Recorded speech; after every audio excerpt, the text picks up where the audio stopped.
Boleh? Ya, okey, boleh jadi rujukan untuk kamu dalam kelas ya. Okey, baik. Baik, alat dasar ekonomi ini ada dua, iaitu dasar fiskal dan dasar keuangan. So kalau kita lihat apa beza antara kedua-dua dasar ini, dasar fiskal yang kalau kita lihat di sini hanyalah menggunakan dua alat sahaja, iaitu cukai dan perbelanjaan kerajaan. Maknanya di sini, kalau katakan berlaku kemelesetan ekonomi ke ataupun inflasi, so kalau seandainya kerajaan kata kita akan menggunakan, kita akan mengubah alat dasar fiskal. Maknanya, maknanya kerajaan akan menggunakan sama ada cukai ataupun perbelanjaan kerajaan. Tetapi kalau katakan kerajaan kata kita akan menggunakan pelbagai alat dasar keuangan. So kalau dasar keuangan ini kerajaan, bukan kerajaan directly akan buat alat dasar ekonomi ni, ataupun alat dasar keuangan. Tetapi kerajaan akan mengarahkan bank negara untuk menggunakan dasar keuangan ini. Iaitu bank negara akan menggunakan nisbah rizab berkanun, nisbah rizab tunai, syarat sewa beli, kadar faedah dan juga surat jaminan kerajaan. So ada 5 kat sini. Okey. Jadi so penggunaan kedua-dua alat ini akan memberi kesan, kesan terhadap objektif makroekonomi. Maknanya akan memberi kesan terhadap matlamat negara, sama ada nak mengatasi masalah kemelesetan atau nak mengatasi masalah inflasi. It's very simple sebenarnya. Kalau kita fikirkanlah, sebenarnya simple. Tetapi penggunaan perkataan-perkataan yang tinggi ini menyebabkan pelajar biasanya, apa dia cakap sebenarnya cikgu? Iaitu kesan alat dasar ekonomi. Itu pun kadang-kadang macam kamu macam, apa dia cakap ni? Okey, itu satu. Kemudian satu lagi, dia kata apa? Objektif makroekonomi negara. Kamu akan, apa benda dia cakap ni cikgu? Kan, apa itu objektif? Objektif ialah matlamat.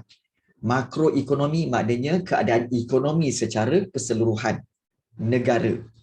Jadi, kita tahu bahawa ekonomi negara dia akan sakit. Maknanya keadaan ekonomi negara sakit kalau ada dua, iaitu sama ada kemelesetan ataupun inflasi. Maknanya kemelesetan maknanya keadaan ekonomi yang rendah sangat, dan kalau inflasi keadaan di mana harga barang tinggi sangat. Jadi itu perbezaan, itu penyakit ekonomi negara. Jadi matlamat kerajaan sebenarnya apa? Supaya ekonomi itu stabil aja. Dia stabil. Maknanya dia akan maju dalam keadaan yang stabil, yang kita kata kekal dalam keadaan yang baik. Itu yang kita nak sebenarnya. Okey, baik. So kita lihat di sini bahawa alat dasar ekonomi yang kita nak lihat sebelum itu, gambar cikgu hilang-hilang gambar cikgu hilang-hilang macam nak jadi apa? Halimunan dah ni. Okey. So apa masalah sebenarnya dia ni? Okey. Baik. So kita akan cuba lihat, kita akan cuba ubah. Okey. So ini nampak lebih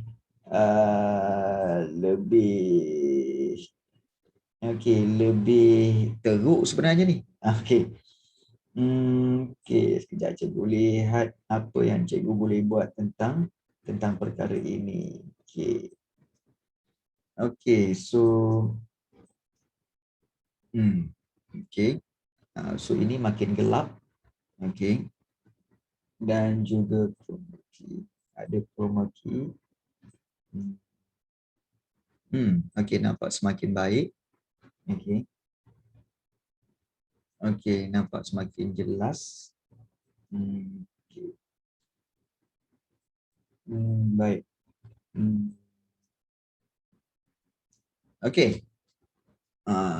Boleh nampak so kita nak lihat duration dia.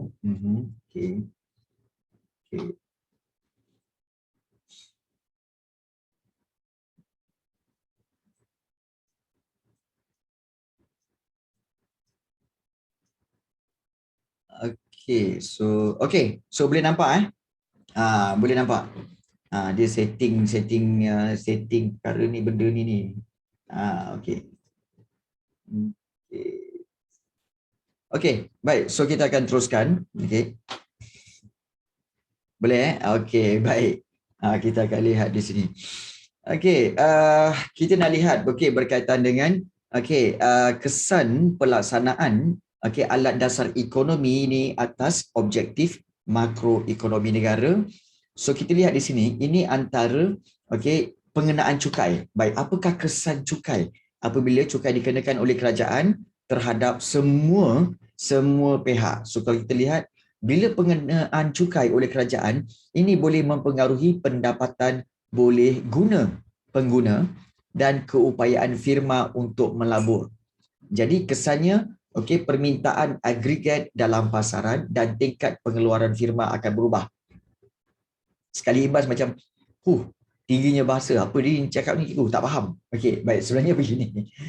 Pengenaan cukai, sebenarnya kalau kita katakan pengenaan cukai oleh kerajaan akan menyebabkan pendapatan yang boleh digunakan oleh pengguna. Maknanya kita tahu kan, PBG, pendapatan boleh guna. Kalau kamu masih ingat lagi masa form 4 dulu, pendapatan boleh guna ni sebenarnya adalah di mana pendapatan individu tolak dengan potongan wajib.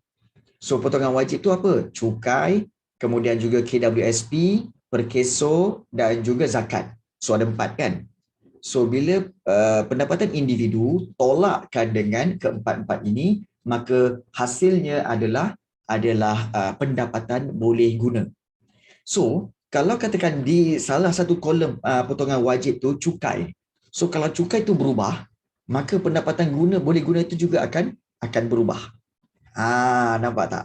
Itu sebenarnya. Dan bila pendapatan boleh guna itu berubah, maksudnya di sini, permintaan nanti juga akan berubah. Kerana apa? Sebagai contoh, kalau cukai itu dinaikkan, maka pendapatan boleh guna akan berkurang. Pendapatan boleh guna akan berkurang. So bila pendapatan boleh guna berkurang, maka menyebabkan apa? Permintaan agregat akan juga berkurang. Kerana apa? Kerana pendapatan boleh guna telah berkurang. Kenapa pendapatan boleh guna boleh berkurang? Kerana cukai di sini, potongan wajib itu telah ditingkatkan. Nampak tak dia punya kaitan dia? Begitu juga dengan kalau katakan cukai dikenakan terhadap firma. So bila cukai dinaikkan, maka firma, keupayaan firma, kemampuan firma atau syarikat untuk melabur menjadi berkurang. Jadi ini menyebabkan tingkat pengeluaran firma juga akan berubah. Maknanya, output ataupun produk yang boleh dikeluarkan oleh firma itu semakin berkurang. So itu kesan dia sebenarnya. So kalau kita lihat di sini, dia dah bagi tahu kat sini, kalau seandainya kerajaan kata untuk mencapai objektif makroekonomi, guna tenaga penuh. Guna tenaga penuh kita tahu maksudnya apa? Maksudnya semua orang ada kerja. Tidak ada yang menganggur. Jadi kalau katakan kerajaan menaikkan kadar cukai, guna tenaga ini akan berkurang kerana firma akan mengurangkan pekerja akibat pengurangan pengeluaran. Maknanya kalau katakan naikkan kadar cukai, maknanya firma terpaksa bayar lebih untuk cukai. So bila firma terpaksa bayar lebih untuk cukai, maka dia terpaksa kurangkan pekerja. Terpaksa kurangkan pekerja. So itu kesan dia. Begitu juga kalau katakan kerajaan menurunkan kadar cukai. Bila menurunkan kadar cukai, maknanya firma akan ada duit lebih. So bila ada duit lebih, maka akan menyebabkan firma ambil ataupun tambah pekerja lagi. Sebab apa? Sebab ada peningkatan pengeluaran. So ini akan meningkatkan pengeluaran. Itu dari sudut guna tenaga. Dan kalau dari sudut kestabilan harga, kalau kadar cukai itu turun, maka tingkat harga umum akan menurun akibat lebihan penawaran barang dalam pasaran oleh firma. Ini konsep dia ni, dia agak kita kata agak terkehadapan sedikit sebenarnya ya. Sebenarnya yang dia maksudkan ialah bila kadar cukai naik, ya. Bila kadar cukai naik, maka kalau kita lihat kita kata firma akan ada lebihan penawaran barang di pasaran. Jadi harga umum harga barang itu akan menurun. Jadi itu kalau menaikkan kadar cukai. Okey, dan kenapa kadar cukai ini naik, tingkat harga umum akan turun? Sebab bila kadar cukai naik, okey, pengguna terpaksa bayar lebih kepada cukai. Jadi pendapatan boleh guna semakin berkurang, maka menyebabkan pengguna tak nak beli barang ini. Bila pengguna tak nak beli barang, okey, maka barang-barang di firma itu, firma kena buat apa? Firma terpaksa, okey, turunkan harga. Supaya apa? Supaya ramai orang boleh beli. Nampak tak? Bila kerajaan naikkan kadar cukai, orang tak nak beli dah sebab tak ada duit, maka menyebabkan harga barang terpaksa diturunkan oleh firma. Tapi kalau katakan, okey, kerajaan menurunkan kadar cukai, okey, tingkat harga umum akan meningkat. Sebab apa? Sebab lebihan permintaan barang. Sebab bila kadar cukai itu turun, maka isi rumah akan memiliki pendapatan boleh guna yang lebih banyak. So, bila pendapatan boleh guna lebih banyak, maka mereka akan menambahkan permintaan untuk berbelanja. Setakat ini dua ini, ada yang tak faham tak? Ada tak yang tak faham? Okey, so akhir tanya. So kerajaan naikkan cukai, okey, dia akan efek salah satu objektif makroekonomi atau semua objektif makroekonomi. Okey, sebenarnya bila kerajaan sama ada naikkan kadar cukai atau turunkan kadar cukai, dia akan efek pada semua objektif. Yes. Naikkan kadar cukai ini akan efek pada guna tenaga penuh, akan efek kepada kestabilan harga, akan efek kepada pertumbuhan ekonomi, dan akan efek kepada kestabilan imbangan pembayaran. Jadi memang ada efek kepada keempat-empatnya. Nesh kata, semua saya tak faham. Okey, tak apa. It's okay. Tak apa. Sekejap lagi cikgu akan berikan ringkasannya. Okey, ini sebab dalam bentuk ayat, kadang-kadang kita macam blur. Kita nak memahami ayat tu jadi blur. Tapi tak apa. Cikgu akan tunjukkan ringkasan dia nanti. Sekejap lagi ya. Okey, sekejap lagi. Tak apa.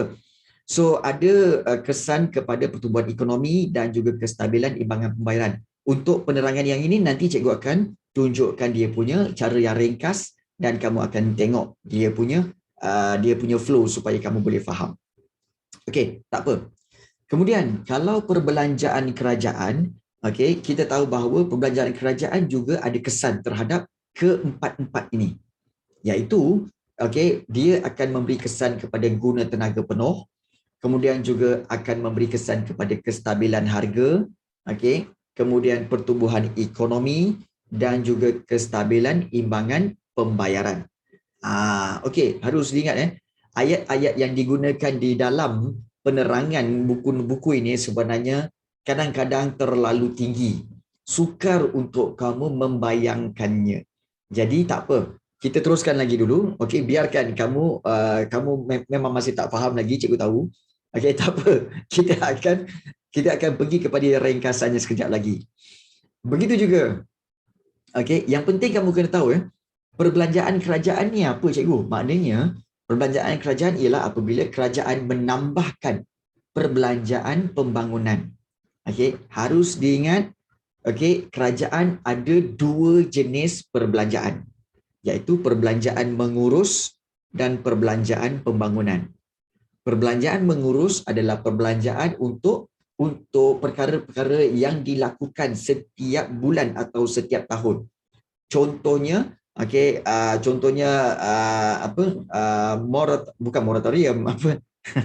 Adalah, lupalah istilah tu. Okey, terutama sekali upah. Upah kaki tangan awam, tu satu.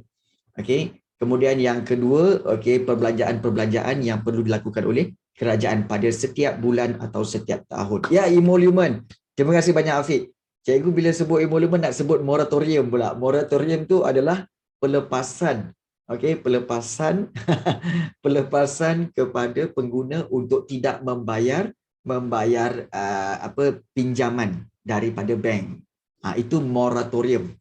Okey, kan kita sekarang banyak disebut tentang moratorium dan sebagainya kan. Moratorium tu ialah pelepasan daripada membayar loan untuk tempoh 6 bulan yang telah dimaklumkan oleh kerajaan. Ya. Perbelanjaan mengurus ialah yang paling besar ialah emolument, iaitu gaji kaki tangan awam. Satu lagi perbelanjaan iaitu perbelanjaan pembangunan, iaitu perbelanjaan untuk projek-projek yang dibuat one time only.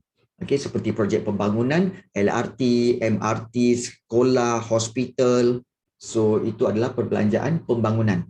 So kalau kerajaan menambahkan perbelanjaan pembangunan itu, maka ini akan menyebabkan pengeluaran ekonomi akan meningkat dan seterusnya mencipta peluang pekerjaan, kadar pengangguran boleh menurun, dan ini menggalakkan aktiviti ekonomi dalam negara, dan perbelanjaan ini juga akan dapat menjadikan kemudahan dalam negara, dan ini akan dapat menarik aliran masuk modal pelaburan dari luar negara.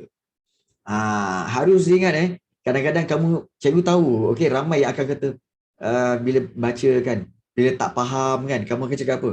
Kenapalah aku belajar bab ni? Kenapalah aku ambil ekonomi ni? Kenapalah aku belajar ekonomi aku tak faham ni? Baik.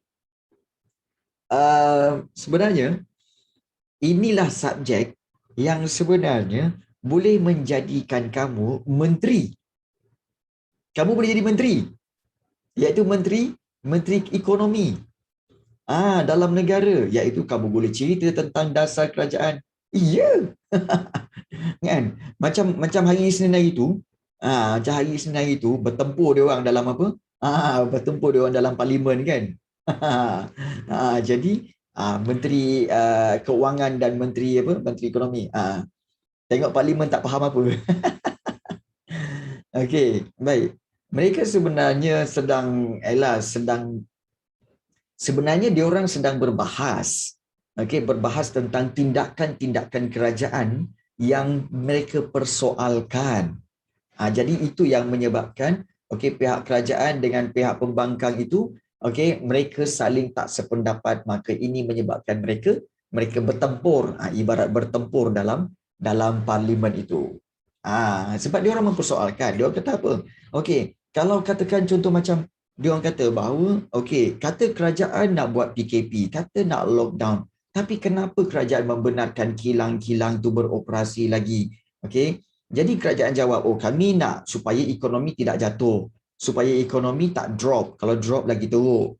Jadi dia orang pun argue, kenapa macam tu pula? Sekarang ni dah kes sampai 15,000. Hari ini kesnya adalah 17,000. Hari ini 17,000. Dulu kita tengok 7,000 dah banyak. Sekarang 17,000. Jadi diorang persoalkan, apakah tindakan kerajaan sampai jadi macam ni? Dah suruh rakyat duduk kat rumah, tak pergi mana-mana, tapi still kes semakin meningkat. Jadi sebab itu mereka argue tentang tindakan-tindakan kerajaan. So ini menyebabkan kita nampak mereka bertempur lah sebenarnya.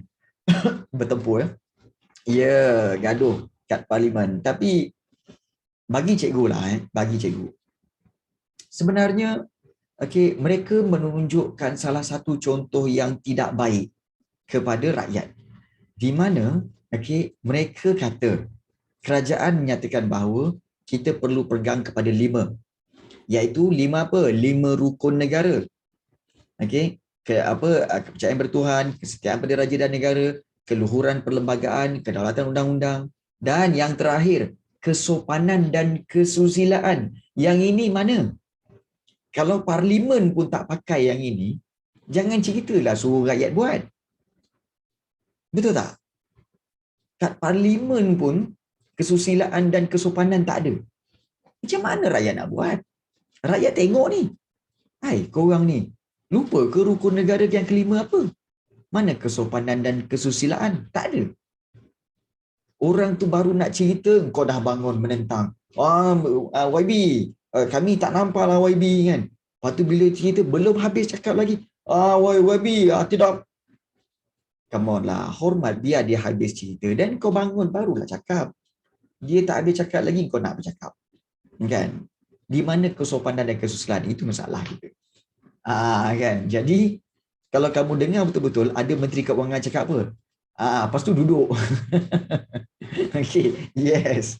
Jadi kalau ikutkan, perasan tak menteri kita, menteri kemajuan ekonomi kan kita, iaitu Azmin rasanya, yang berhormat Azmin, Datuk Sri Azmin tu, dia kata apa tentang guna tenaga penuh, okey, mencapai pertumbuhan ekonomi, okey, untuk kestabilan. Benda-benda tu dipelajari dalam ekonomi ni.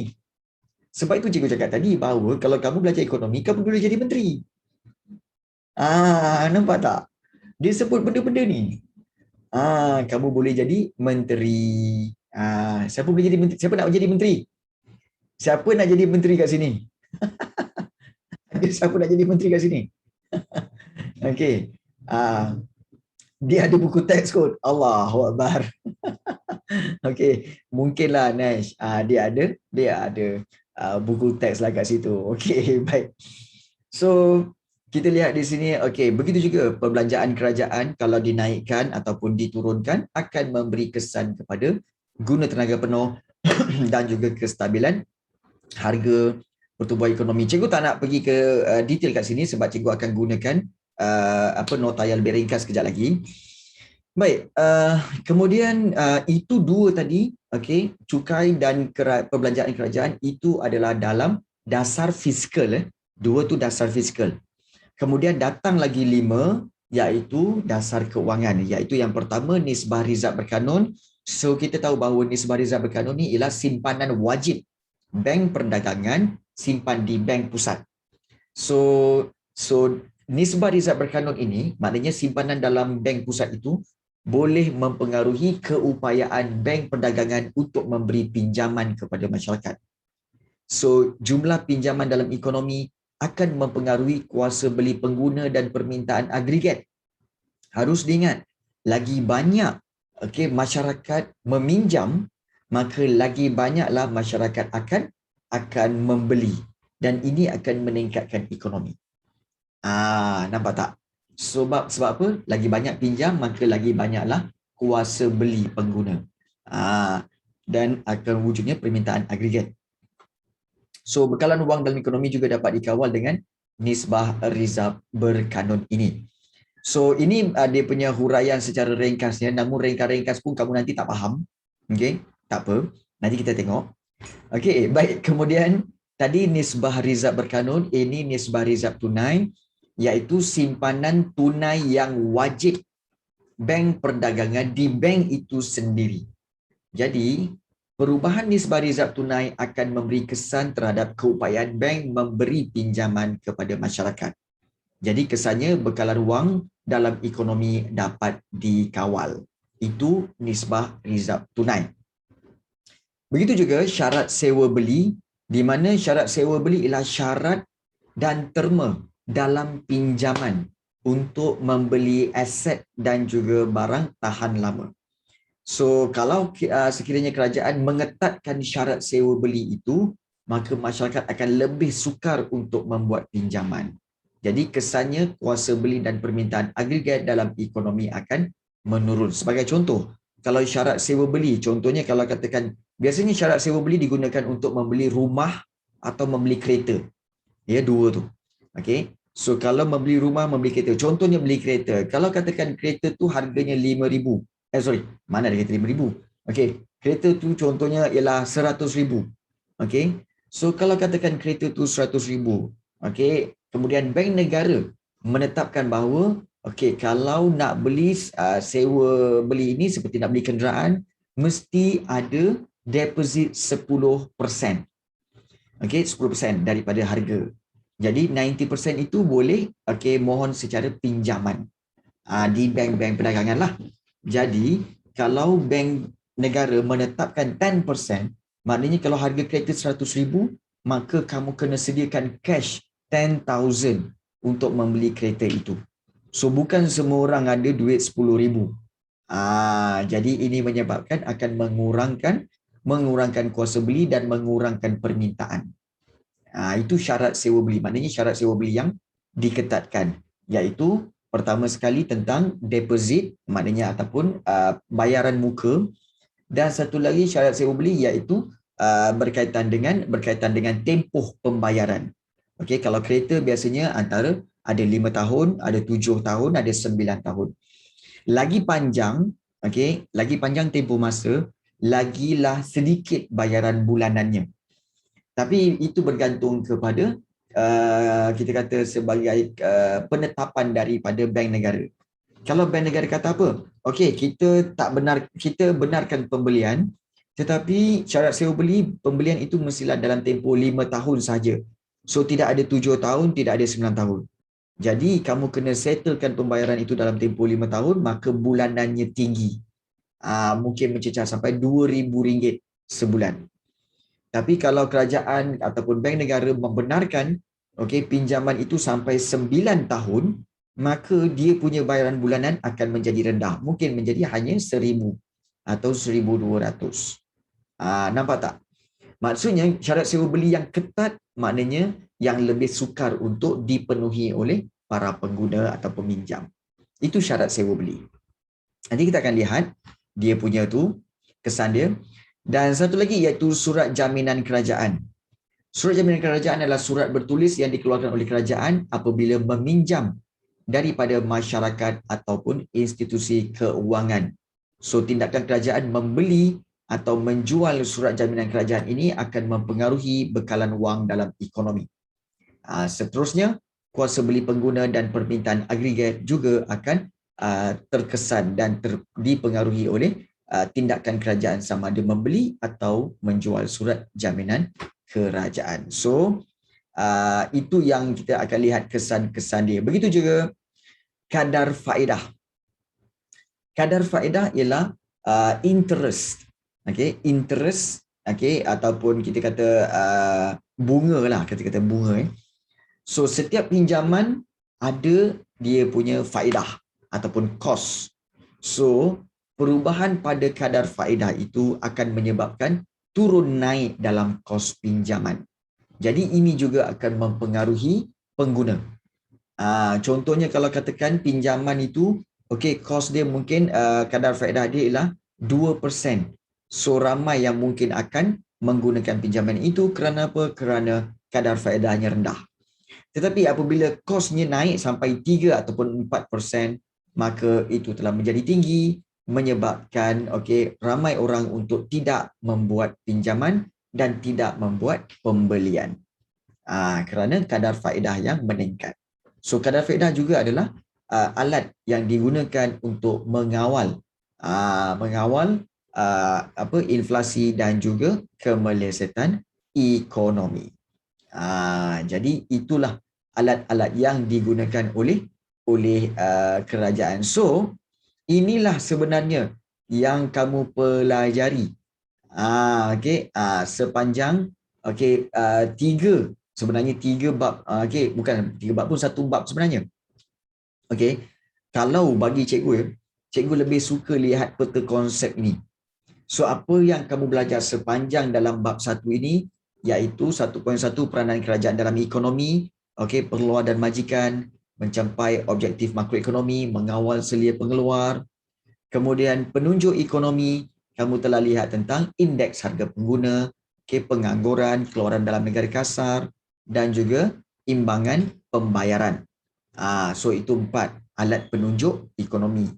Dan kemudian alat dasar ekonomi kita telah lihat iaitu dasar fiskal dan juga dasar keuangan. Itu alat dasar fiskal dan kedua-duanya akan dibentangkan dalam belanjawan negara. Belanjawan akan ceritakan tentang hasil cukai dan hasil bukan cukai kerajaan. Baik.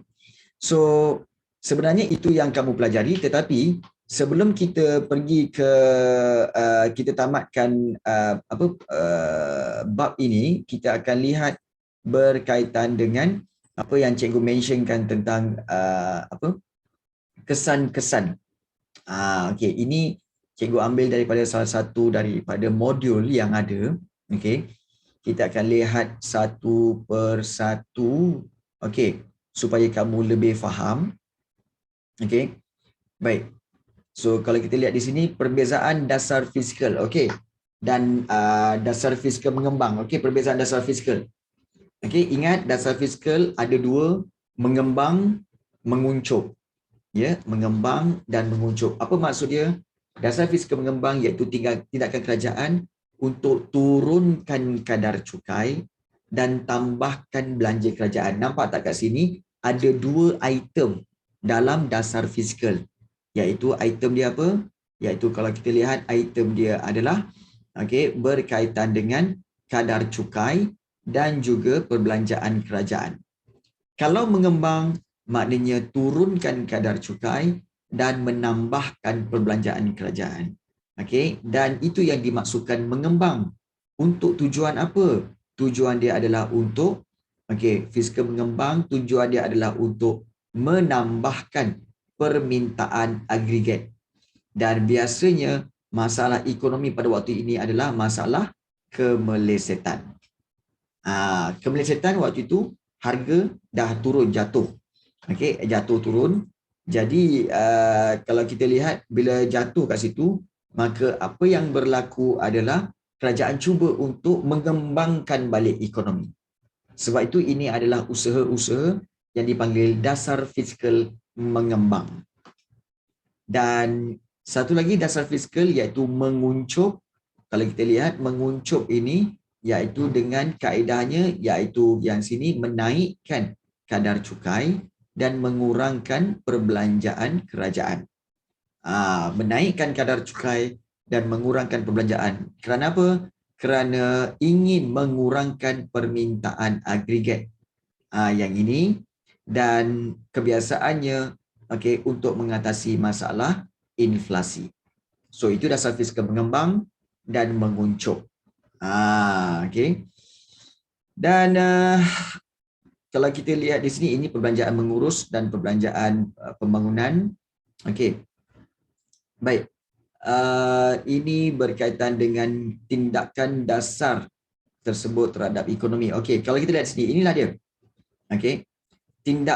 Kesan tindakan dasar. Kalau menurunkan kadar cukai dan menambahkan perbelanjaan. Kita lihat secara umumnya kalau kita nak faham sebenarnya mudah saja. Kesan tindakan dasar ini iaitu lagi sedap mata mandang. Baik. Jika ini kedua-dua ni, yang 16 dengan 17 ni, ini adalah berkaitan dengan dasar fiskal tau. 16 dengan 17 ni, ini adalah berkaitan dasar fiskal, iaitu menambahkan perbelanjaan, berkaitan dengan perbelanjaan dan juga berkaitan dengan cukai, kadar cukai. So kita tengok yang perbelanjaan dulu. Baik. So kita lihat yang pertama. Kalau kerajaan menambahkan perbelanjaan, so pertumbuhan ekonomi akan berkembang. Dan peluang pekerjaan juga akan bertambah. Kenapa ya?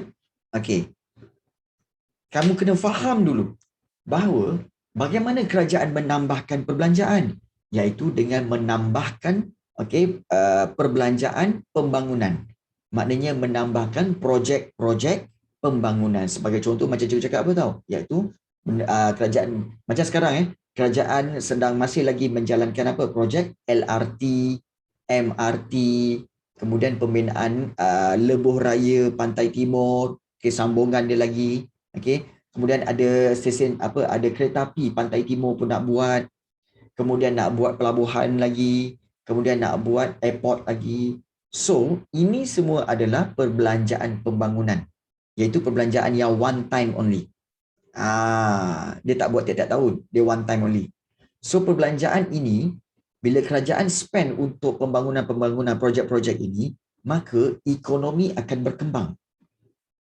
Kenapa ekonomi berkembang cikgu? Sebab projek-projek ini memerlukan pekerja. So akan menambah peluang pekerjaan. Nampak? Dan ini menyebabkan ramai rakyat yang menganggur, kadar pengangguran itu akan berkurang. Sebab penganggur-penganggur itu akan masuk untuk bekerja di projek-projek pembangunan ini. Nampak kat situ?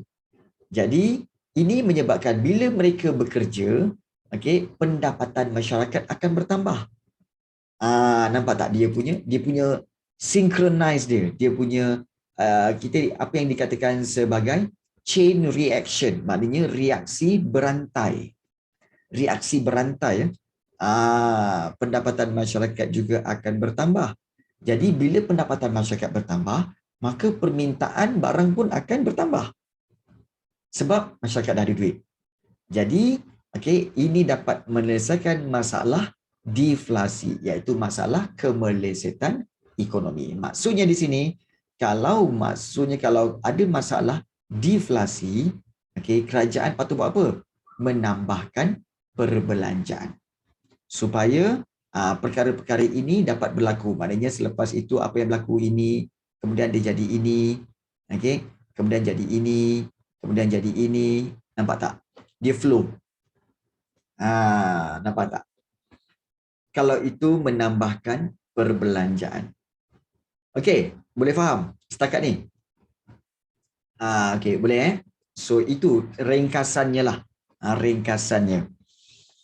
Kalau katakan kerajaan mengurangkan perbelanjaan, yang di sebelah kanan ya, mengurangkan perbelanjaan, so pertumbuhan ekonomi akan menjadi perlahan. Akan menjadi perlahan, maknanya ekonomi akan berkembang juga tapi perlahanlah. Dia tak berkembang maju tapi berkembang perlahan, dan peluang pekerjaan akan berkurangan, bukan tak ada tapi berkurangan, dan kadar pengangguran mungkin bertambah, dan pendapatan masyarakat juga akan berkurangan. Permintaan barangan, ini menyebabkan permintaan barangan berkurangan. Dan ini sebenarnya dalam keadaan apa cikgu? Ini adalah dalam keadaan inflasi. So, kalau katakan negara kita menghadapi masalah inflasi, kerajaan patut buat ini, iaitu kurangkan perbelanjaan. Inflasi maksudnya apa? Inflasi bila harga tinggi. Harga barang tinggi. Kenapa harga barang tinggi? Sebab permintaan yang tinggi. Kenapa permintaan barang tu tinggi? Kerana masyarakat ada duit. Pendapatan masyarakat tinggi. So kenapa pendapatan masyarakat tinggi? Sebab masyarakat semuanya memiliki pekerjaan dan mudah untuk mendapat peluang pekerjaan. Nampak tak? Jadi kerajaan kurangkan perbelanjaan, maka akan berkuranglah pendapatan pekerja, maka akan berkuranglah pendapatan masyarakat dan berkuranglah permintaan barang, dan ini menyebabkan harga barang yang tinggi itu akan turun balik. So itulah inflasi. Next, sekarang boleh faham? Sekarang boleh faham sebab soalan-soalan kesan ini, sebenarnya soalan-soalan kesan ini selalu keluar dalam kertas esei, dalam bahagian esei. So kamu kena buat ayat satu-satu dia punya flow tu.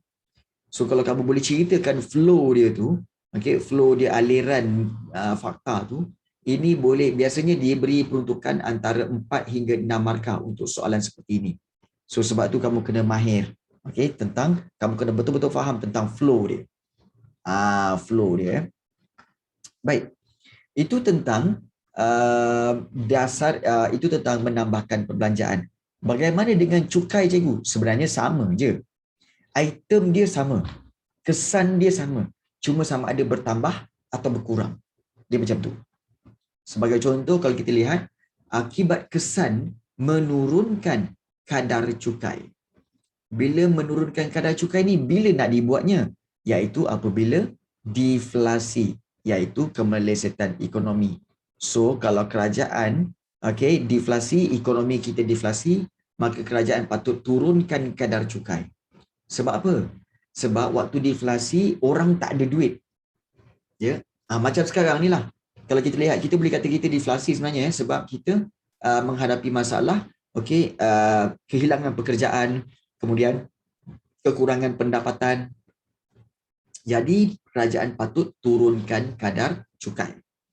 Jadi apa yang berlaku kalau kerajaan turunkan kadar cukai ni cikgu?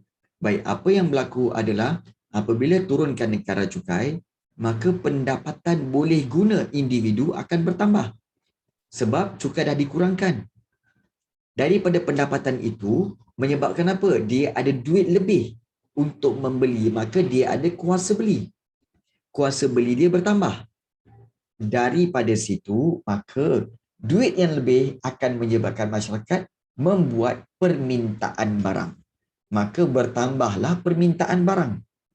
So bila masyarakat membuat permintaan barang, okay, maka harga barang akan meningkat kembali dan pertumbuhan ekonomi. Bermakna ini menyebabkan ekonomi kita akan berkembang kerana banyaknya transaksi jual beli. Dan ini dapat selesaikan masalah deflasi, iaitu kemelesetan ekonomi. Bagaimana dengan menaikkan kadar cukai? Ini flow dia. Ini kita katakan sebagai flow. Kadar cukai ini, ini flow dia. Maknanya kamu boleh buat secara arrow kat sini. Dia turun ke bawah. Pendapatan beli guna, kuasa beli, permintaan barang masyarakat, harga barang dan pertumbuhan ekonomi. Dan kalau katakan kerajaan menaikkan kadar cukai, ini mungkin kerana keadaan ekonomi sedang menghadapi masalah inflasi. So inflasi harus, waktu inflasi kerajaan harus gunakan tindakan iaitu menaikkan kadar cukai. Why? Sebab kita tahu inflasi, masyarakat banyak duit. Jadi apa yang kerajaan patut buat iaitu naikkan kadar cukai supaya bila cukai itu naik, pendapatan individu itu akan berkurangan. Bila pendapatan berkurangan, maka dia nak membeli pun susah sebab kuasa beli dia berkurangan. Daripada situ menyebabkan ada tak dia nak minta barang untuk membeli barang lagi berkurang. Bukan tak ada, tapi berkurangan nak beli barang. Permintaan untuk beli barang tu berkurangan. Ini menyebabkan permintaan terhadap barang itu menurun. Dan ini menyebabkan kalau kita lihat, firma terpaksa turunkan harga supaya barang itu boleh terjual. Jadi harga barang itu akan menurun dan pertumbuhan ekonomi yang terlalu cepat ataupun terlalu pesat itu akan kembali perlahan. Jadi itulah kesan tindakan dasar menurunkan kadar cukai terhadap ekonomi, menurunkan atau menaikkan kadar cukai. Baik, so ini dua ni adalah dasar fiskal, iaitu menggunakan perbelanjaan kerajaan dan juga menggunakan kadar cukai. Setakat ini, ada tak mana-mana bahagian yang tak faham? Ada tak mana-mana bahagian yang tak faham? Kalau cikgu boleh explain, cikgu explain. Ada tak mana? Konsep, ini konsep kena faham. Boleh faham ke ni? Jauza? Siapa lagi? Boleh faham ke ni?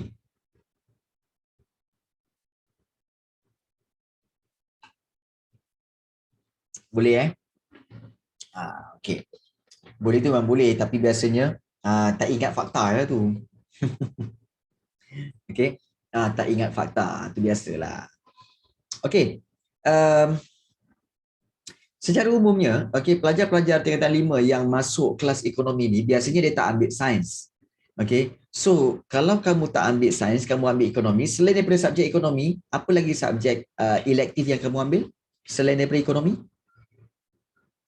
Account. Bagus. Afiq, account. Yang lain-lain? Perniagaan. Perniagaan. Seni. Seni apa? Seni lukis ke? Seni apa? Memang seni lukis Seni lukis. Yang lain-lain? Yang lain-lain. So Afiq dengan Yasmin dah bagi tahu dia. Afiq ambil account, Yasmin ambil perniagaan dengan seni. So bagaimana dengan Faiz? Savita ambil geografi. Savita, sekolah kamu ada ajar geografi form 4, form 5 ke?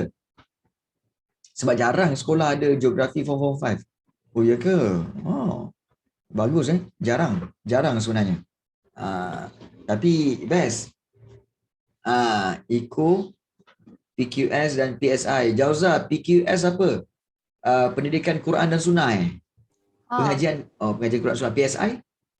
Pendidikan Syariah Islamiah. Syariah Islamiah. PSY? Psycho. Tak tahu. PSY. Gangnam Style. Okey, baik. Okey. Okey, pendidikan syariah Islam. Okey, baik. Ramai pelajar-pelajar Cikgu Jauza memang pelajar ni Pelajar yang bagus. Okey, cikgu dah tengok apa video. Cikgu sebenarnya kagum dan amazed dengan cara kamu menjawab soalan pada sesi yang kamu buat video tu kan, tentang perbincangan panel-panel ahli panel semua tu kan, macam wow. Memang wow lah, terbaik Jauza kan. Ah, kan, tetapi cikgu tapi sebenarnya tarikan utamanya ialah pada siapa tahu? Tarikan utamanya adalah host dia tu, yang lelaki tu. Sebab quite handsome, kemudian dia fasih bercakap dan menyoal, dan ayatnya sangat teratur. So macam wow. Cikgu macam amazed lah dengan pelajar lelaki tu yang menjadi host. Dia host tapi 3 orang lagi perempuan dia punya panel tu. Wah, macam wah kan. Dia outstanding lah, outstanding. Terbaik. Okay. So itu tentang dasar fizikal berkaitan dengan perbelanjaan kerajaan, dan juga satu lagi iaitu cukai. Kalau dasar keuangan, kita sambung dasar keuangan.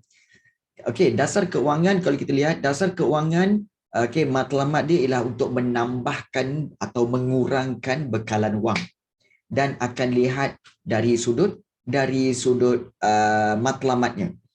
Sebagai contoh, kalau kita lihat, kalau dasar keuangan tu mengembang, matlamat dasar keuangan mengembang adalah kerana keadaan ekonomi pada waktu itu adalah deflasi. Jadi tujuan dia adalah untuk menambah bekalan wang. Kalau dasar keuangan yang menguncup, biasanya adalah untuk menghadapi masalah inflasi. Sebab tujuan dia untuk mengurangkan wang ataupun mengurangkan bekalan wang. Jadi kesan dia, kalau kita lihat di sinilah, iaitu penawaran wang. Kalau kita lihat daripada dasar keuangan mengembang dulu ya. Bila dasar keuangan mengembang, keadaan ekonomi deflasi, iaitu pengangguran, kemelesetan. Jadi kerajaan ingin menambah bekalan wang. Jadi apabila menggunakan dasar keuangan ini, maka penawaran wang ataupun supply wang itu akan pertama sekali akan bertambah, penawaran wang. Kemudian aktiviti pengeluaran barangan juga akan meningkat. Sebab wang banyak di pasaran. Kemudian kesan kepada pertumbuhan ekonomi, iaitu ekonomi akan berkembang, dan juga peluang pekerjaan juga akan bertambah, dan juga pengangguran akan berkurang, dan pendapatan masyarakat juga akan bertambah. Kerana apa? Kerana yang di atas-atas tu, iaitu tiada lagi pengangguran dan ada peluang pekerjaan. Sebab itu pendapatan masyarakat akan bertambah.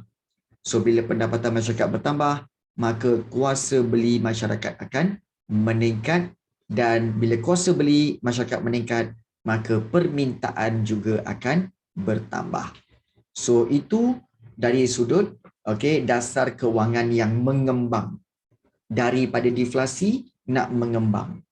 Kalau dasar keuangan menguncup, iaitu ketika keadaan inflasi, di mana inflasi kita tahu duit terlalu banyak di pasaran, maka tujuan dia adalah untuk mengurangkan penawaran wang, maknanya mengurangkan supply wang di pasaran, dan bila kurangnya wang, maka aktiviti pengeluaran barangan juga akan berkurang. Siapa pula yang goreng telur petang-petang ni? Sedapnya. Okey. Teruskan. Kemudian iklan Kemudian kesan pertumbuhan ekonomi menjadi perlahan, dan peluang pekerjaan akan berkurangan. So kadar pengangguran juga akan meningkat. Namun matlamat utama dia adalah pendapatan masyarakat tu akan berkurangan. So bila pendapatan masyarakat berkurang, kuasa beli nak beli barang itu akan berkurang, maka permintaan juga akan berkurang, dan ini akan menurunkan harga barang dan mengatasi masalah inflasi. Nampak tak? So always remember, kalau dikatakan kesan dasar fizikal ke, kesan dasar keuangan ke, dia akan ada chain reaction ataupun reaksi berantai. Lepas ni apa yang akan berlaku, lepas ni apa yang akan berlaku, lepas ni berlaku ini, lepas ni berlaku ini. So dia macam tu. Nampak tak? Jadi itu kesan-kesan dia. Okay. Sebagai contoh, kalau kita ambil daripada sudut sosial, di mana apa yang akan berlaku sekiranya anda terlibat dalam aktiviti video di TikTok. So apa yang akan berlaku? Kamu akan dapat malu dan adik-beradik kamu akan malu. Kemudian mak bapak kamu akan malu, dan ini menyebabkan kamu tak nak keluar rumah, mak bapak kamu pun tak nak keluar rumah, adik-beradik kamu pun tak nak keluar rumah, dan ini akan menjejaskan pembelajaran kerana tak boleh pergi sekolah kerana malu semua, dan ini akan menyebabkan masa hadapan kamu akan menjadi gelap. Kamu tidak tahu lagi bagaimana untuk peluang pekerjaan kamu dan juga bagaimana peluang pendidikan kamu, kerana bermula daripada apa? Daripada asalnya iaitu apa? Terbabit dalam video TikTok. Contoh tu contoh. Itu contoh. Jadi dia chain reaction. Macam inilah juga. Dia chain reaction. Itu contoh, Afiq, contoh. Kan. So ini sebenarnya mengajar kita untuk apa tahu? Ekonomi ini mengajar kita untuk kita menilai tindakan-tindakan kita, ya, tindakan-tindakan kita pada hari ini. Tindakan kita hari ini akan menentukan apa yang akan berlaku pada kita pada masa depan. Tindakan kita yang rajin pada hari ini, dan akhirnya kita mendapat, bila kita rajin, kita faham pembelajaran, maka kesan dia kita akan dapat menjawab soalan SPM dengan baik. Bila dapat menjawab soalan SPM dengan baik, kesannya iaitu kita akan dapat mendapat result yang baik. Dan daripada result yang baik, kesannya iaitu kita dapat peluang yang lebih banyak untuk masuk ke college atau universiti. So daripada situ, kesannya apabila kita masuk college, kita boleh berpeluang untuk memperoleh degree ataupun diploma. Dan kesannya lagi, nampak tak? Dia rantai. Itu rantaian tu, kalau rantai kehidupan ni, boleh sampai anak cucu tau. Boleh sampai anak cucu kalau nak cerita. Iaitu selepas itu, kalau katakan kamu grad, dapat diploma tu atau degree, maka kesannya kamu akan dapat bekerja dengan pekerjaan yang baik, dengan gaji yang lebih baik. So dengan pendapatan yang lebih baik itu, maka kamu akan dapat apa? Dapat mengenali rakan-rakan yang lebih baik, rakan-rakan yang sama-sama jawatan yang tinggi, yang baik. Dan ini akan menghasilkan hubungan-hubungan antara orang baik dengan perempuan yang baik, lelaki baik, perempuan baik. Betul tak? Perempuan yang baik untuk lelaki yang baik, betul tak? Jadi daripada situ akan menghasilkan perkahwinan yang baik. Perkahwinan yang baik akan menghasilkan anak-anak yang baik. Nampak? Dia punya cerita sampai besok pagi tak habis. Cerita dia sampai besok pagi tak habis. Tapi bermula daripada mana? Bermula daripada tindakan kamu hari ini. Sebab itu kita dalam ekonomi diajar untuk berfikir dulu. Apakah tindakan kita ni? Kesan dia. Kesan dia. Jadi kena fikir panjang. Dan macam sekarang ni kan, cikgu tengok kiri kanan cikgu, ramai orang nak berniaga. Yalah, maklumlah kan, sekarang ni ekonomi teruk, kemudian juga pendapatan tak ada. Jadi ramai yang nak berniaga. Oh, kalau berniaga mesti dapat ni, kalau berniaga mesti dapat ni. Kalau aku berniaga nasi lemak ni bagus dapat banyak ni. Kalau aku berniaga. Sebenarnya, bukan semua orang layak untuk berniaga. Bukan semua orang. Terus terang cikgu cakap. Bukan semua orang, bukan layak lah. Bukan semua orang mampu untuk terlibat dalam perniagaan. Bukan. Daripada 10 orang yang terlibat berniaga, sebenarnya 8 orang tewas. Tewas tutup kedai, tutup bisnes. Rugi, muflis pun ada. 2 je yang survive. Tapi kita selalu tengok 2 ni lah yang memang survive, kemudian power apa semua kan. Kita tengok, jomlah kita jadi dia. Jomlah kita jadi dia. Kita nak jadi yang 2 orang. Tapi kita tak tahu yang 8 orang ni apa cerita. Kita tak tahu. Takut kita nanti jadi sebahagian daripada 8 orang itu. Jadi, perniagaan bukan semua orang yang boleh terlibat. So, kena berfikir panjang satu persatu. So, ekonomi mengajar kita untuk melihat kesan-kesan selepas itu. Kesan jangka panjang. Baik. So itu berkaitan dengan kesan akibat daripada dasar keuangan mengembang dan juga dasar keuangan menguncup. Okey, ini contoh. Okey, rizab tunai dan rizab berkanun. Sebenarnya rizab berkanun dengan rizab tunai dua benda berbeza tetapi kesan dia sama. Iaitu kalau kita lihat rizab berkanun dan rizab tunai ni, kalau rizab berkanun, rizab tunai ni, kedua-dua rizab ini dinaikkan, maka apa yang berlaku iaitu bila dinaikkan, maka keupayaan memberi pinjaman itu akan berkurang. Mungkin ramai yang akan tak faham cikgu. Baik, sebenarnya begini. Rizab berkanun maknanya bank perdagangan kena simpan duit dalam bank pusat, betul? Bank negara. Rizab tunai iaitu simpanan yang mana bank perdagangan kena simpan dalam bentuk tunai di bank itu sendiri. Kena simpan. Tak boleh usik. Jadi, kalau katakan bank negara naikkan kadar yang perlu disimpan oleh bank perdagangan, maka duit yang ada, balance duit yang ada, okey, duit bank yang ada untuk memberi pinjaman semakin berkurang. Sebab banyak yang dah kena simpan. Simpan di rizab berkanun dan simpan sebagai rizab tunai. Nampak tak? Jadi ini menyebabkan bank kurang memberi keupayaan, kurang berupaya untuk memberi pinjaman, okey, dan kemudian ini menyebabkan bekalan wang pun berkurangan. Bekalan wang di pasaran berkurang, maka masyarakat, kuasa beli masyarakat juga akan berkurang dan ini menyebabkan harga barang yang sedia tinggi itu akan menurun. Sebab tak ramai orang beli. Kenapa tak ramai orang beli? Orang tak ada duit. Senang ceritalah orang tak ada duit. Kenapa orang tak ada duit? Sebab orang tak boleh buat pinjaman bank. Kenapa pinjaman bank tak boleh bagi? Sebab bank kena simpan duit dalam rizab berkanun dan rizab tunai lebih banyak. Berkanun, rizab berkanun simpan kat bank pusat, rizab tunai simpan kat bank dagangan. Betul. Betul. Itu kefahaman kamu ya. Dan rizab berkanun, rizab tunai ini digunakan pada bila? Pada semasa ekonomi sedang inflasi. So, waktu inflasi ini, bank negara akan arahkan bank perdagangan untuk naikkan rizab berkanun dan rizab tunai. Dan inilah kesan-kesan dia sampailah ke bawah. Kesan-kesan dia. Begitu juga kalau rizab berkanun dan rizab tunai itu diturunkan. Kalau diturunkan, apa yang berlaku ialah, rizab berkanun di bank pusat maknanya bank pusat kata apa? Tak apalah, kami turunkan rizab berkanun ini, maka bank kata apa? Bank perdagangan, kita kena simpan sikit aja.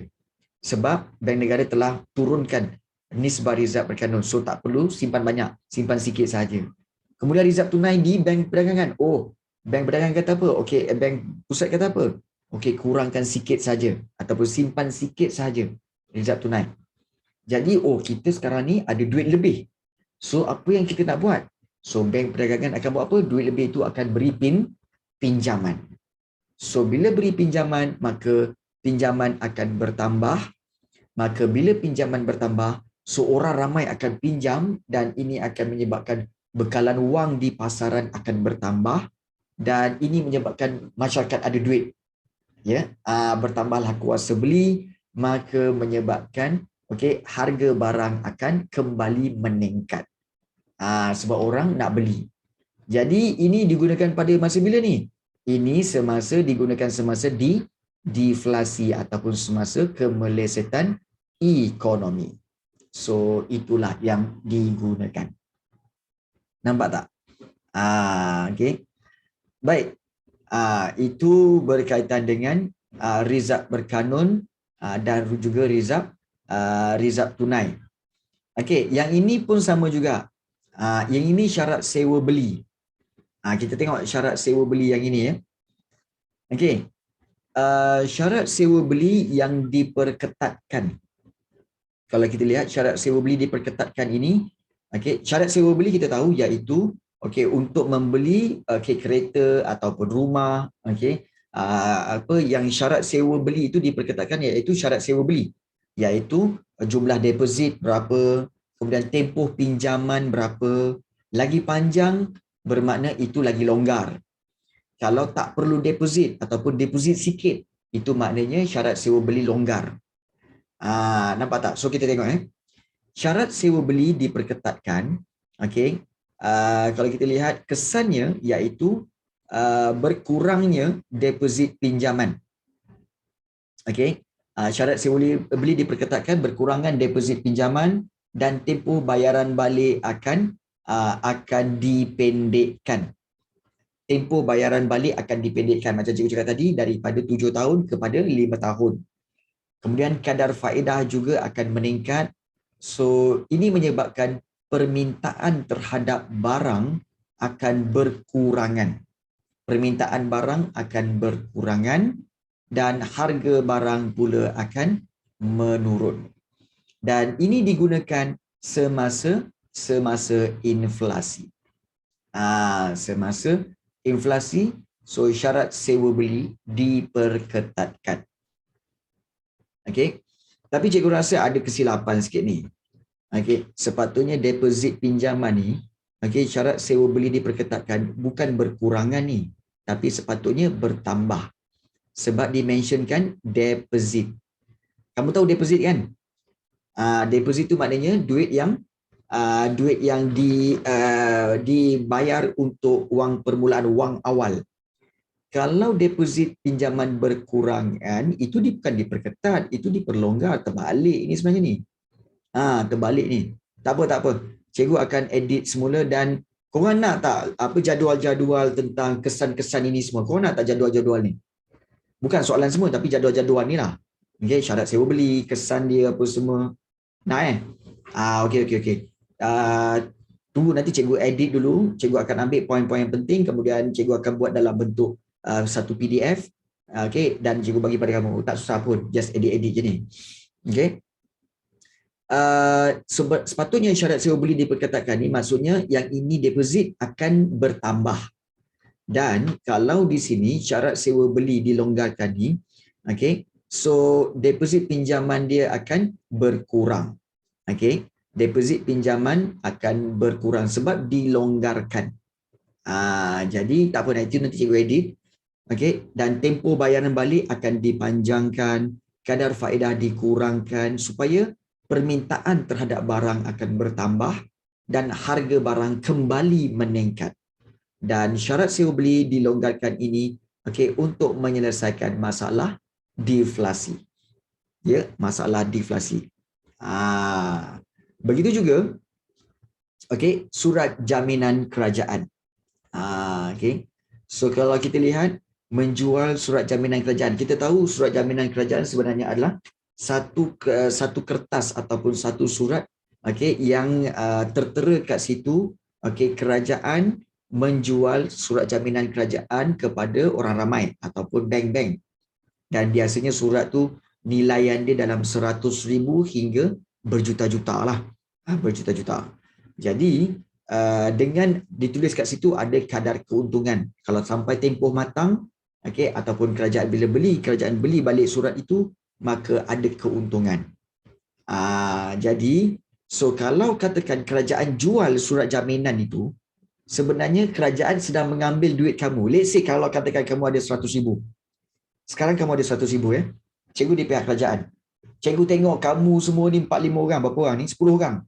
Semua 10 orang ni ada duit 1 juta. Let's say 1 juta. So korang ni boy berbelanja korang lain macam korang je. Kan beli hari ni sehari duit belanja 1,000. Sehari duit belanja 1,000. Boy korang je. So cikgu supaya kerajaan cikgu akan tengok.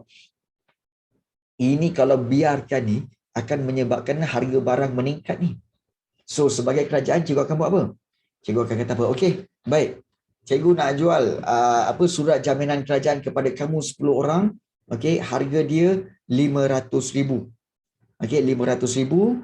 Nanti dalam surat itu selepas tempoh matang dia 1 tahun, 500,000, kamu akan dapat apa? Kamu akan dapat 600,000. Dalam tempoh setahun dapat untung 100,000. Kamu nak tak? Confirm nak kan? Confirm nak. Jadi kerajaan, okey, cikgu pun okey nah jual. Okey, suruh 10 orang ni ambil. Okey, bila 10 orang ni ambil, dapatlah sijil tu. Okey, kamu pun kena bayar pada cikgu ataupun pada kerajaan 500,000. Betul? So cikgu pun ambil lah 500,000 daripada kamu semua. Cikgu simpan. Tapi sebagai kerajaan kami akan buat pelaburan. Okey, pelaburan yang menguntungkan. Sekarang duit kamu semua 10 orang ni dah tinggal 500,000. Adakah kamu akan berbelanja seperti sebelum ini? Iaitu berbelanja sehari 1,000? Tak. Kamu akan berbelanja apa? Ya, 500 pula lah. Nampak tak? Okey. Bermakna tindakan cikgu menjual surat jaminan itu supaya apa? Supaya orang ramai akan membeli surat jaminan itu. Menyebabkan orang ramai ini wang tunai dia berkurang. Sebab tu dia mentionkan kat sini. Wang tunainya berkurangan. Kalau kerajaan menjual surat jaminan. Okey. So kamu dah tak berbelanja RM100 sehari dah. RM500 je sehari. Jadi kemudian kalau jual kepada bank, kalau macam cikgu tadi jual kepada bank. So bank akan menyebabkan keupayaan bank perdagangan memberi pinjaman itu akan berkurang. Dah tak mampu dah. Dulu kami ada kami ada 500 juta untuk bagi pinjaman. Sekarang tak boleh lah sebab kami dah beli surat jaminan kerajaan. Kami hanya ada 250 juta sahaja. Macam tu. So keupayaan memberi pinjaman semakin berkurang. Jadi ini menyebabkan bekalan wang menurun atau berkurangan. Kuasa beli masyarakat boleh? Boleh. Bank perdagangan boleh beli. Bank perdagangan lagi banyak beli kau. Main juta-juta ada. Dia beli 50 juta, 100 juta. Kalau 100 juta, dia punya keuntungan tak payah cerita lah. Kan? Bayangkan kalau 100 juta dia beli tu, keuntungan kerajaan bagi berapa? Let's say lah 1% cukup lah. 1% dalam tempoh setahun 100 juta. 1% dapat apa? Dapat 1 juta. Lepas tahun dapat 1 juta. Itu 1%. Biasa bagi 10 lah. 10%. Nampak tak? Jadi bank memang itu permainan dia.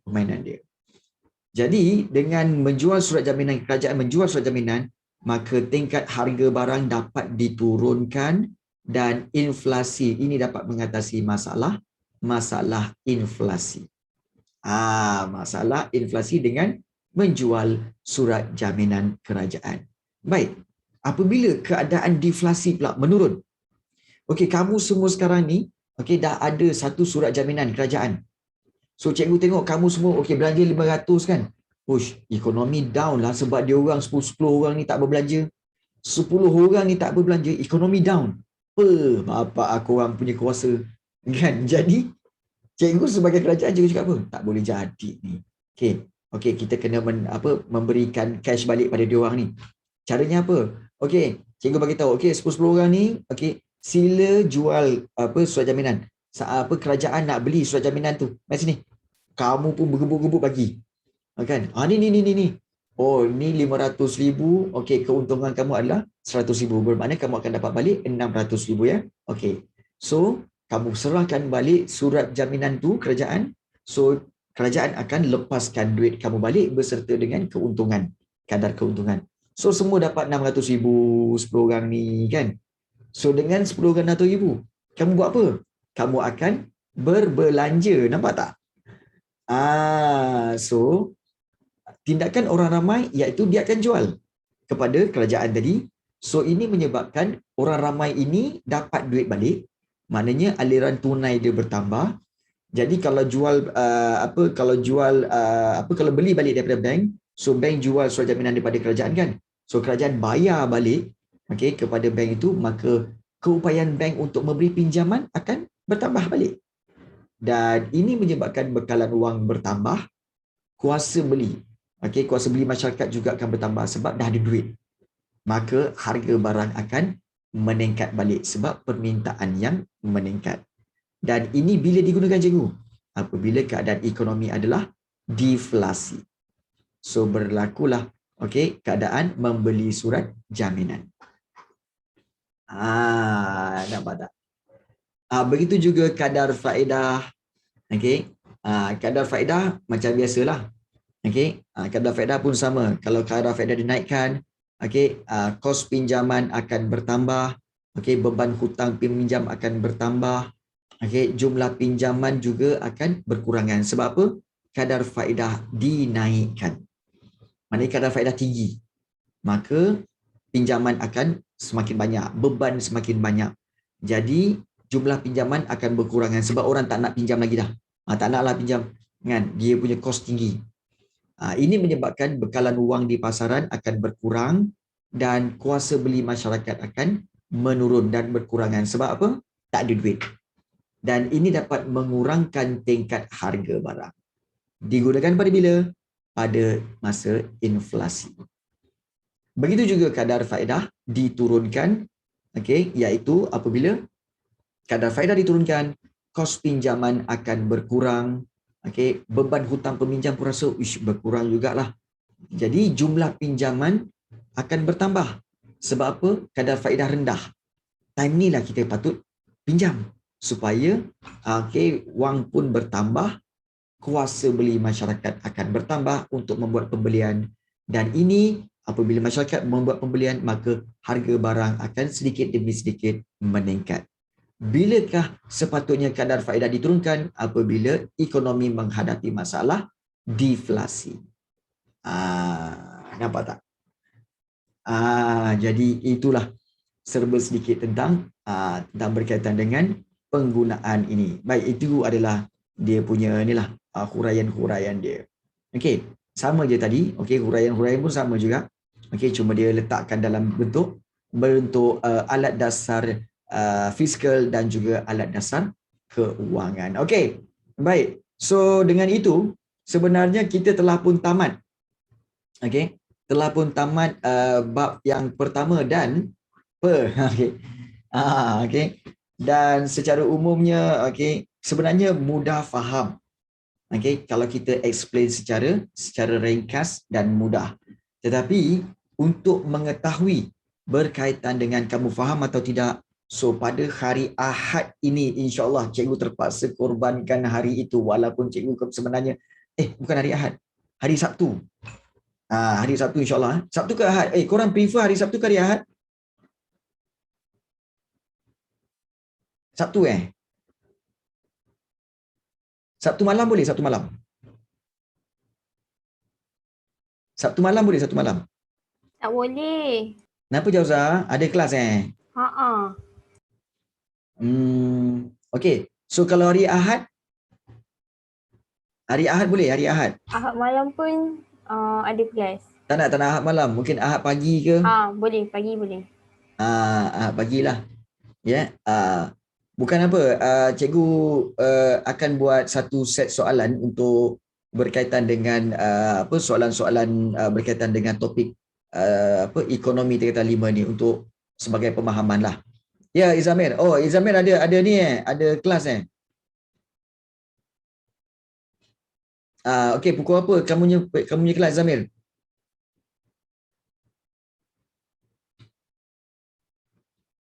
10.12. Okey, tak apa. Mungkin lepas pukul 12 kot.